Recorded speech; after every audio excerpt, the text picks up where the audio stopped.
mubhodho rekwamuzviti vakomana vese vanenge vachingokurwira chii chaunenge wambowashandisira ni munhu kuita switi mhosva here uswiti hwako iwe unongovatenderedza musoro vese sei unozviziva here kuti kalafu wepasocial media nekalafu wereal life vanhu tu vakasiyana chero zvakanzi vanhu tu wangu you should know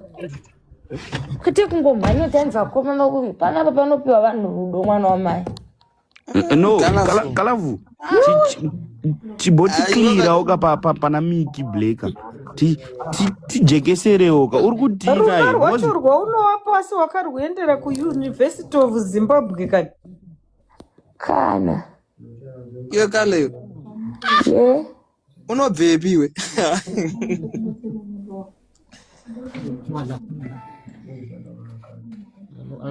uri Jonas ndati Colorful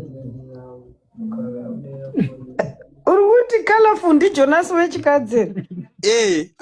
nemoto bhaga aida kuzura fungai kuti anongovachinjanisa vese vaimbi adanane nanakitika vaimbi uri Jonas wangu I salute you totonzwa kanewewe unondiendesa kwavari everyday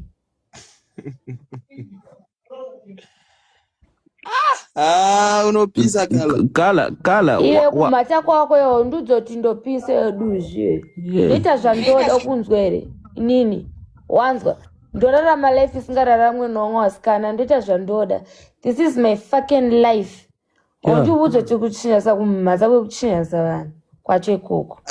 uzoona kuti asi kuzvinyanya here nevekala vanhu vachasvika pakuzuraya affecta papi haundiziye ina nditokuziye voice rako handisitozoti ndikutaura nechirema here nemunhu akaita sei you should mind your own fucking business zvinhu zvandoita alright Miku wacho iyeye ndomuda saka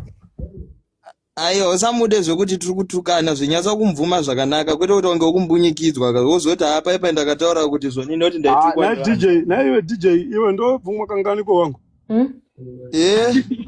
ndobvumwa kangani ndimuziye aiwa alright wabvumwa mufeso wangu aiwa kwete wange wauninyengera bhebhere ndokunyengera kupi kwewo ngochichemera bhebi naye iwo ndokunyengera ona niki andakuya kuti tizoya kuti tizotukana panapa mufeso wangu but wangu uchitaura chiti Colorful ndomuda saka saka ndozokunyengera papo tinodanana yes saka inini ndokunyengera papo kuti hanzi abazo wakumuti hanzi chimubvuma ana usadaro aiwa ndauti chimubvuma ndokukanganisa kunzwa ndati zona atidi kuti uzoti wakamubvuma nekuti zoni tikutukana ndizoti kunani kondisingakuziye vanhu zvepasocial media ndinofana kudza munhu anenge achikuziya ine real life ndozoti kunani zvangu hasi kuzoti ndikutaura nakakule here kamunhu kakaita sei kanhova kanoti kachii handisiiyo wajaira tumakule kai musauye panapa muchitonge munogona kutsura vanhu vamusingaziye mune hatina kuya kuzokutsura neinfluencer chete panapa ndotsurwa naKismo naKetina naMickey Black chat ndovanhu kwete kutsurwa nevanhu vasiri hauzi kutsurwa but tinototoisisa kuti iwewe chiita unenge uchimbonyanya ushungurudzira vane vanhu naive Colorful pane zvimwe kana vedu zvekuti toswera tichipinda vanhu vatisingaziye at least ukabvunzwa chinhu naKismoka unomuziya ukabvunzwa chinhu naKeti unomuziya ukabvunzwa chinhu naMoses unomuziya ukabvunzwa chinhu naKismo kuvhunzwa Kala pamakaenda kuClub Zone naMickey Black naNatalie chichikaitika Natalie angari chichako